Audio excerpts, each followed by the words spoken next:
Vous savez, à chaque fois que nous n'avons pas osé faire quelque chose, le prétexte était que ça allait mettre le feu aux poudres au Moyen-Orient. Donc on a eu ça par exemple avec le transfert de l'ambassade américaine à Jérusalem. Pour toutes sortes de choses, il y a eu toujours cette réaction d'une certaine frange de la population qui a peur d'assumer véritablement son identité et son titre de propriété sur la terre.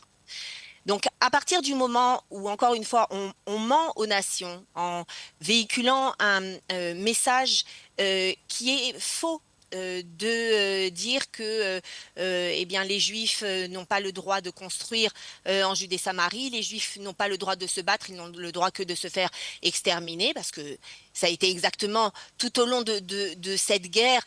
Si nous rentrions à Rafia, alors le Moyen-Orient allait exploser. Si nous délocalisions les populations de Gaza pour les nettoyer des terroristes, eh bien, ça allait mettre le feu aux poudres. Si nous allions rentrer au Liban, eh bien, il y aurait 15 000 morts.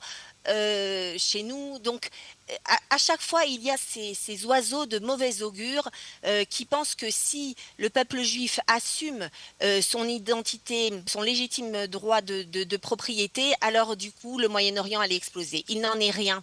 Lorsque le peuple juif réalise ce pourquoi il est sur cette terre, c'est-à-dire assumer sa souveraineté sur l'ensemble de son territoire, se comporter comme un propriétaire, construire là où il doit et où il veut. Eh bien, dans ce cas-là, je pense que même si nous ne serons pas aimés par les nations du monde, nous serons au moins respectés.